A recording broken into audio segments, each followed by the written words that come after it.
মৰমৰ ছাত্ৰ-ছাত্ৰীসকল, তোমালোকৰ সকলোৰে ভালনে? আজি মই তোমালোকৰ লগত অসম আমাৰ ৰূপহী পাঠটোৰ প্ৰশ্নসমূহ আলোচনা কৰিম। তোমালোকে মন দি পঢ়িবা। প্ৰথম প্ৰশ্নটো হৈছে ডক্টৰ ভূপেন হাজৰিকাই আই বুলি কাক সম্বোধন কৰিছে? ডক্টৰ ভূপেন হাজৰিকাই আই বুলি অসমক সম্বোধন কৰিছে। খ নম্বৰ প্ৰশ্নটো হৈছে ডক্টৰ ভূপেন হাজৰিকাই মাঘ মাহত কি আদৰাৰ কথা কৈছে? উত্তৰ: ডক্টৰ ভূপেন হাজৰিকাই মাঘ মাহত লখিমী আদৰ কৰাৰ কথা। গ. শৰৎ নিশাই আইৰ কেশ কিহেৰে সজায়? উত্তৰ: শৰৎ নিশাই আইৰ কেশ তৰাৰে সজায়। ঘ. পাহাৰ ভৈয়ামৰ মিলন সেতু কিহে গঢ়ে? উত্তৰ: পাহাৰ ভৈয়ামৰ মিলন সেতু ভাষাৰ মৰমবোৰে গঢ়ে। ডক্টৰ ভূপেন হাজৰিকাই ক'ত মৃত্যুবৰণ কৰিবলৈ ইচ্ছা প্ৰকাশ কৰিছে? উত্তৰ: ডক্টৰ ভূপেন হাজৰিকাই অসমতে মৃত্যুবৰণ কৰিবলৈ ইচ্ছা প্ৰকাশ কৰিছে। প্ৰথম চ. এই গীতটিত গীতিকাৰ ডক্টৰ ভূপেন হাজৰিকাই সূৰ্য উঠা দেশ মানে কোনখন দেশক বুজাইছে? উত্তৰ: এই গীতটিত গীতিকাৰ ডক্টৰ ভূপেন হাজৰিকাই সূৰ্য উঠা দেশ মানে অসমক বুজাইছে। দ্বিতীয় চ. গীতিকাৰ ডক্টৰ ভূপেন হাজৰিকাই গোটেই জীৱন বিচাৰিও অসমৰ দৰে ক'তো কি নোপোৱাৰ কথা কৈছে? উত্তৰ: গীতিকাৰ ডক্টৰ ভূপেন হাজৰিকাই গোটেই জীৱন বিচাৰিলেও অসমৰ দৰে আন ক'তো ৰসাল মাটি নোপোৱাৰ কথা কৈছে। ডক্টৰ ভূপেন হাজৰিকাই অসমৰ পৰিৱেশ কেনেকুৱা বুলি কৈছে? উত্তৰ: ডক্টৰ ভূপেন হাজৰিকাই অসমখন ৰূপহী আৰু অসংখ্য গুণৰ অধিকাৰী বুলি কৈছে। অসমখন সেউজীয়াৰে আবৃত হৈ আছে আৰু গছ-গছনি, পাহাৰ, নৈ, বিল, জান-জুৰিয়ে সুন্দৰ পৰিৱেশ সৃষ্টি কৰি আছে।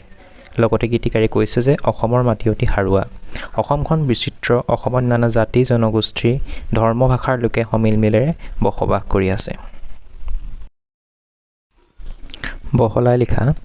ক. ৰামধেনু কি আৰু ৰামধনুৰ দৰে পাহাৰ ভৈয়াম একে কৰা মানে কি? উত্তৰ: সূৰ্যৰ ৰশ্মি বৰষুণৰ মাজেৰে পাৰ হৈ আহোঁতে সাত ৰঙলৈ বিস্তৃত হৈ আকাশত দেখা দিয়ে এক ৰঙীন পৰিঘটনা।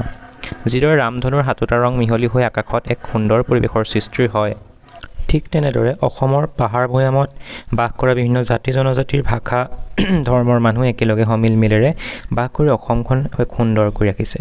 গীতিকাৰে ইয়াকে ৰামধনুৰ দৰে পাহাৰ ভৈয়াম একে কৰা বুজাইছে। খ. লৌহিত্য মানে কি? ইয়াৰ বহল-পাৰক কিয় গীতিকাৰে প্ৰণিপাত জনাইছে? উত্তৰ: লৌহিত্য মানে ব্ৰহ্মপুত্ৰক বুজাইছে। লৌহিত্যৰ পাৰত সকলো জাতি-জনজাতি মিলি একতাৰ এনাজৰীৰে মৰম চেনেহৰ মাজেৰে জীয়াই আছে। এনে এখন পবিত্ৰ ঠাইত জন্ম লৈ গীতিকাৰে লৌহিত্যৰ বহল-পাৰক প্ৰণিপাত জনাইছে। তাৰ পিছৰ প্ৰশ্নটো হৈছে উদাহৰণত দেখুওৱাৰ দৰে শব্দ গঠন কৰা। উদাহৰণ ১. ৰূপ ৰূপহী, কাঁহ কাঁহী। তেনেকৈ হ'ব কপাহ হ'লে কপাহী, চেনেহ চেনেহী, বাঁহ বাঁহী।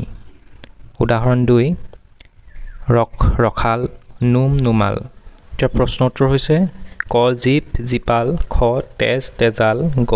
কোব কোবাল। ৩ নম্বৰ উদাহৰণ সোণ সোণালী, ৰং ৰঙালী। এতিয়া প্ৰশ্ন উত্তৰ হৈছে ৰূপ ৰূপালী, ক. খ. জোন জোনালী, গ. ভোগ ভোগালী। উদাহৰণ ৪. বিনন্দ বিনন্দীয়া। তেনেকৈ চহৰ চহৰীয়া। এতিয়া প্ৰশ্ন উত্তৰ হ'ব দুখ দুখীয়া, নিয়ম নিয়মীয়া, নগৰ নগৰীয়া। এতিয়া আমি চাম একে অৰ্থ প্ৰকাশ কৰা শব্দ বা সমাৰ্থক শব্দ। এটা উদাহৰণ এটা দি দিছে সূৰ্য। সূৰ্যৰ সমাৰ্থক শব্দ পেলি, ৰবি, ভাস্কৰ, তপন, ভানু, অৰুণ, দিবাকৰ, দিনমণি। তেনেকৈ আমাৰ ইয়াত কিতাপত প্ৰশ্ন দিছিলে পদুম। পদুমৰ সমাৰ্থক শব্দ হৈছে পদম, পংকজ, কমল, অৰবিন্দ, শতদল। খ আছে ঘৰ। ঘৰৰ সমাৰ্থক শব্দ হৈছে গৃহ, আৱাস, আলয়, প্ৰজা। গ আকাশ। আকাশৰ সমাৰ্থক শব্দ গগন, অম্বৰ, শূন্য, অন্তৰীক্ষ। ঘ বায়ু। সমীৰ, পৱন, সমীৰণ, বতাহ। এই চাৰিটা হৈছে বায়ুৰ সমাৰ্থক শব্দ।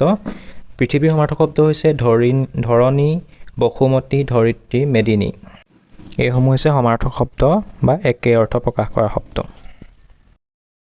তাৰ পিছৰ প্ৰশ্নটো ৮টা মিলাবলৈ কৈছে। ক অংশ দুটা অংশ আছে। এটা হৈছে যি চিত্ৰ আঁকে। যি চিত্ৰ আঁকে হ'ব চিত্ৰকৰ। যি ৰসৰে পৰিপূৰ্ণ, ৰসাল।